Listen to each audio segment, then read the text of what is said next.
یہ واقعہ 1990 کا ہے۔ اس کو گزرے ہوئے تقریباً 7 سال کا عرصہ گزر چکا ہے، لیکن یہ ابھی تک میرے دل پر نقش ہے۔ ان دنوں میں بوترا پبلک اسکول میں پڑھا کرتی تھی۔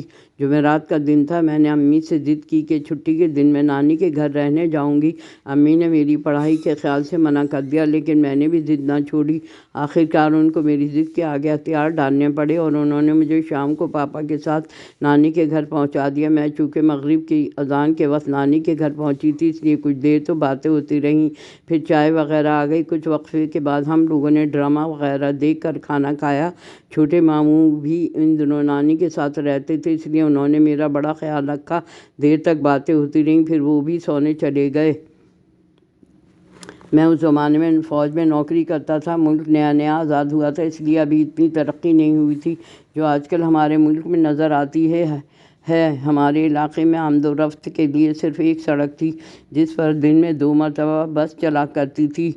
لوگ سرے شام ہی اپنے کام کاج نمٹا کر سونے کے عادی تھے۔ بجلی اور دوسری سہولتیں صرف پنڈی تک محدود تھیں۔ سردیوں کے دن تھے کہ ایک دن شام کو 6 بجے ایک شخص کی زبانی والد صاحب کا پیغام ملا کہ تمہاری والدہ بیمار ہیں اور تمہیں فوراً گھر بلایا ہے۔ میں ایک دم پریشان ہو گیا۔ خیر جا کر اپنے کمانڈنگ آفیسر سے 2 یوم کی رخصت لی۔ اب مسئلہ گھر جانے کا تھا، کیونکہ رات کے 9 بج چکے تھے۔ جلد گاڑی کا ملنا محال تھا۔ دوستوں نے مشورہ دیا کہ چھوڑو، رات کو جانا بے وقوفی ہے، صبح ہوتے ہی نکل جانا۔ مگر میرے دل میں ایک بے قلی تھی، جی چاہتا تھا کہ اڑ کر پہنچ جاؤں۔ مذہب، قومیت یا تہذیب و تمدن کے لحاظ سے چھوٹے چھوٹے گروہ، جن کی تعداد ملک میں تھوڑی ہو، اقلیت کہلاتے ہیں۔ ہر ملک اور معاشرے میں لوگوں کا ایک گروہ ایسا ہوتا ہے جسے وہاں پر اقلیت قرار دیا جاتا ہے۔ موجودہ دور میں ہر ملک میں اقلیتوں کو مساوی حقوق اور سہولتیں دینے کا دعویٰ کرتا ہے، اگرچہ بعض ممالک میں ایسا نہیں ہے۔ برطانیہ میں ایشیائی تارکین وطن ایک نسلی اقلیت ہیں۔ وہ اپنے حقوق منوانے کے لیے مسلسل جدوجہد کرتے رہتے ہیں۔ لوگوں میں علم اور شعور بڑھنے کی وجہ سے دن بدن اقلیتوں کے حقوق و حالات میں خوشگوار تبدیلی آتی جا رہی ہے اور انہیں ملک کے مستقبل کا ایک اہم حصہ تصور کیا جانے لگا ہے۔ ہر معاشرے میں ایک خاص تعداد میں ایسے لوگ بھی موجود رہتے ہیں جو نسلی اقلیتوں سے نفرت کرتے ہیں۔ انہیں نسل پرست کہا جاتا ہے۔ اپنے نظریات کے لحاظ سے وہ خود اقلیت میں ہوتے ہیں اور عام لوگ ان کو پسند نہیں کرتے۔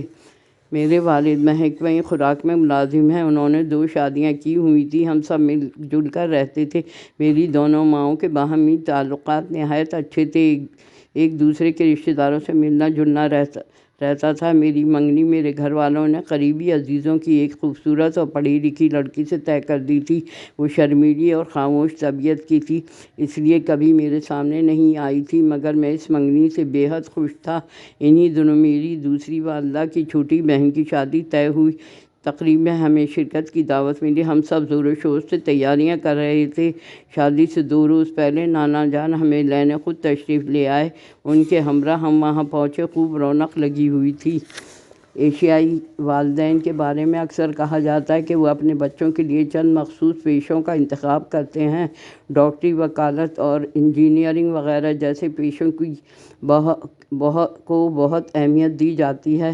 ان کے خیال میں ان پیشوں کو اپنانے سے نہ صرف خاطر خواہ آمدنی ہوتی ہے، بلکہ خاندان کا نام بھی اونچا ہوتا ہے۔ ان معاملات میں بچوں کی رائے کم ہی معلوم کی جاتی ہے اور نہ ہی ان کی ذہنی صلاحیت کا خیال رکھا جاتا ہے، جس سے ان کی خود اعتمادی کو ٹھیس پہنچتی ہے، اور اکثر یہی بات والدین اور بچوں کے درمیان نااتفاقی و فساد کی جڑ بن جاتی ہے۔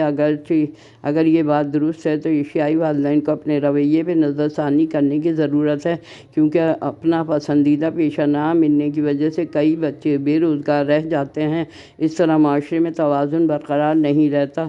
جاوید ذہین اور محنتی لڑکا تھا۔ اسے گھر کا ماحول اچھا نہیں لگتا تھا، اس لیے وہ اپنا زیادہ وقت باہر گزارتا تھا۔ اسکول کے بعد وہ ایک باغ میں کسی درخت کے سائے میں بیٹھ کر اسکول کا کام ختم کر لیتا۔ کچھ دیر پھولوں کی روشوں سے چہل قدمی کرتا رہتا، اور جب گھر لوٹتا تو شام ہونے کو ہوتی۔ کئی بار ایسا بھی ہو جاتا کہ اس کے گھر آنے سے پہلے اس کا باپ دفتر سے گھر پہنچ جاتا۔